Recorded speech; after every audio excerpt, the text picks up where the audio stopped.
कालू हाँक जनु लावा। फिर जो परशुराम है वो कह रहे हैं कि ऐसा लग रहा है कि तुम्हें तो काल, जो तुम्हारी मृत्यु है, वो खुद ही हाँक करके यहाँ पर लाई है, कि मानो कि तुम्हारी मृत्यु ही आज तुम्हें यहाँ पर खींच करके ले आई है। बार बार मोही लाग बुलावा, जो बार बार तुम मुझे पुकार करके ऐसा कह रहे हो। कि वो लक्ष्मण से कह रहे हैं कि हे लक्ष्मण, लग रहा है कि तुम्हारी आज मृत्यु निश्चित है और तुम्हारी मृत्यु ही तुम्हें खींच करके यहाँ लाई है, और इसीलिए तुम बार बार मेरे सामने बोल रहे हो। सुनत लखन के वचन कठोरा, लक्ष्मण के इस प्रकार के कठोर वचन सुन करके, कि कोई पराक्रमी होता है वो युद्ध क्षेत्र में वीरता दिखाता है, कायर लोग हैं वही अपनी वीरता का बखान करते हैं। इस प्रकार के जो वचन थे, उन वचनों को, कठोर वचनों को सुन करके परसु सुधारई धरऊ कर घोरा, उन्होंने अपने फरसे को संभाल लिया। मतलब क्रोध में आ गए हैं और क्रोध में वो अपने फरसे को संभाल रहे हैं, अर्थात अच्छे से मजबूती से उसको पकड़ रहे हैं और कहते हैं अब जनी देऊ दोषु मोहि लोगा, कि हे लोगो, अब कोई भी मुझे दोष मत देना, कि अगर मैं इस बालक का वध करता हूँ तो कोई भी मुझे दोष मत देना। क्यों? कटुवादु बालकु बद जोगु, ये जो कटु वचन, जो कड़वे वचन बोलने वाला ये बालक अर्थात लक्ष्मण, ये वध के योग्य है, कि अब मैं इसको मारने वाला हूँ। अब कोई भी मुझे दोष मत देना कि मैंने एक बालक का वध कर दिया है, क्योंकि ये बालक है वो कठोर वचन बोलने वाला है। बाल बिलो की बहुत मैं बाचा, फिर परशुराम कहते हैं कि मैंने इसको बाल समझ करके, कि ये बच्चा है ऐसा समझ करके, बहु बाचा, बहुत बार मैंने इसको बचाया है। क्योंकि अब तक है दोनों के बीच में जो संवाद चल रहा है वो एक दूसरे के ऊपर व्यंग्य और एक दूसरे के पराक्रम को दिखा रहे हैं और एक दूसरे के क्रोध को वो बढ़ा रहे हैं। तो ऐसे में जो परशुराम है उनका क्रोध बहुत अधिक बढ़ गया है, इसलिए वो अपने फरसे को संभाल रहे हैं कि मानो वो अभी उस पर प्रहार कर देंगे। इसलिए वो कहते हैं कि हे लोगों, अब मुझे दोष मत देना, मैंने इसको बच्चा समझ करके बहुत बार बचाया है, लेकिन अब यह है मर निहार भा सांचा, लेकिन ये सच्ची बात है कि अब ये मरने ही वाला है। क्योंकि परशुराम कहते हैं कि मैंने इसको बच्चा समझ करके बहुत बार अपने क्रोध को रोक लिया है, बहुत बार अपने आप को इसको मारने से रोका है, लेकिन ये बार बार जिस प्रकार से मुझे कह रहा है तो मेरा क्रोध बढ़ रहा है। लेकिन अब ये सच लग रहा है कि ये बचना नहीं चाहता है। और कौशिक कहा क्षमहु अपराधा, हे कौशिक, मेरे इस अपराध को तुम क्षमा करना। परशुराम कह रहे हैं कि अगर मैं इस बालक का वध कर देता हूँ, क्योंकि जो मेरे सामने बोल रहा है और मैंने पूरी सभा से कह दिया है कि ये बालक है काल के वशीभूत होकर बोल रहा है, बार बार मेरे क्रोध को बढ़ा रहा है, तो अब मैं और इसकी बातों को नहीं सुन सकता या मैं अपने क्रोध को नहीं रोक सकता। इसलिए वो कहते हैं कि हे कौशिक, क्षमा अपराधो, मेरे इस अपराध को आप क्षमा कर देना।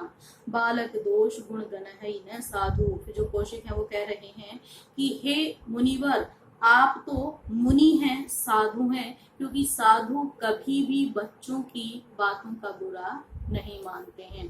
क्योंकि परशुराम ने स्पष्ट कर दिया है कि ये बालक वध के योग्य है और ये मरना ही चाहता है, काल का वशीभूत होकर ये ऐसा बोल रहा है, तो आप सब मुझे दोष मत देना।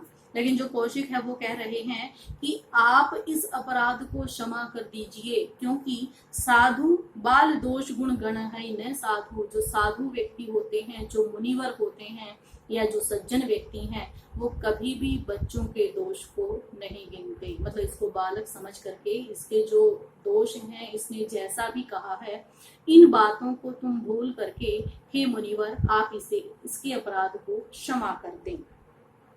सबर खर कुठार में अक्रुण को ही आगे अपराधी गुरुद्रोही।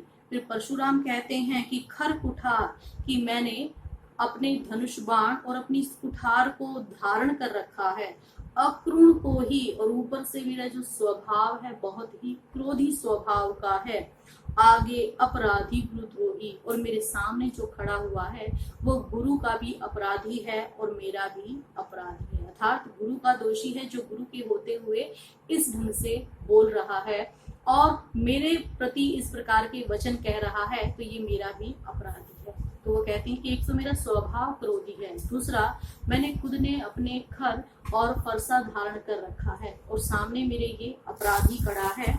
उत्तर देत छोड़ू बिनु मारे, केवल कौशिक शील तुम्हारे, कि हे कौशिक तुम्हारा शील है, तुम्हारा व्यवहार है, तुम्हारे व्यवहार के कारण ही इस उत्तर देने वाले को मैं छोड़ रहा हूँ।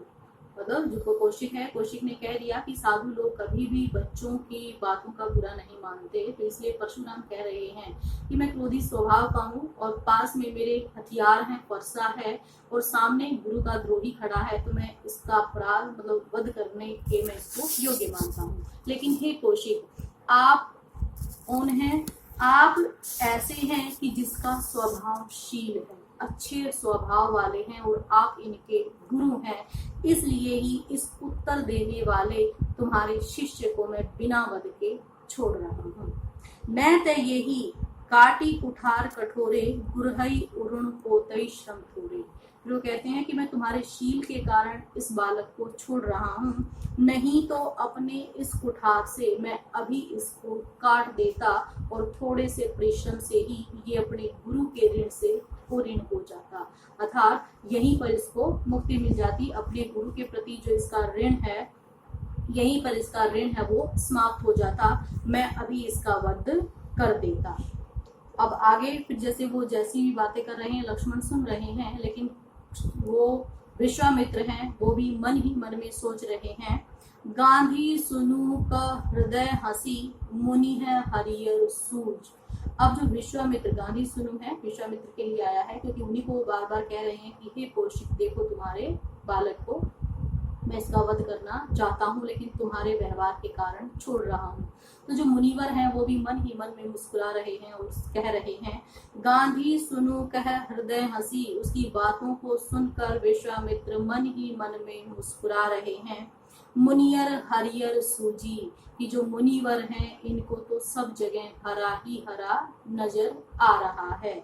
आयमय खांड ने ऊखमय, अजहव ने बूझ अबूझ। वो कहते हैं कि अयमय खांड न ऊखमय, ये ऊख नहीं है अर्थात गन्ना नहीं है जिसको कि ये ऐसे ही उखाड़ देंगे। अजहव न बूझ अबूझ, की जो अभी तक भी इनके विषय में नहीं बूझ पाए हैं। कहना क्या चाह रहे हैं कि जो मुनिवर हैं इनको तो सब जगह अपने शत्रु ही शत्रु नजर आते हैं, इनको अभी तक ये नहीं पता है कि ये खुद परमेश्वर हैं श्री राम के रूप में और लक्ष्मण के रूप में जो यहाँ पर आए हुए हैं। इसीलिए कौशिक है वो मंद ही मंद मुस्कुरा रहे हैं कि मुनिवर है वो क्रोध के मारे उनको सब जगह शत्रु ही शत्रु अर्थात हरा ही हरा नजर आ रहा है।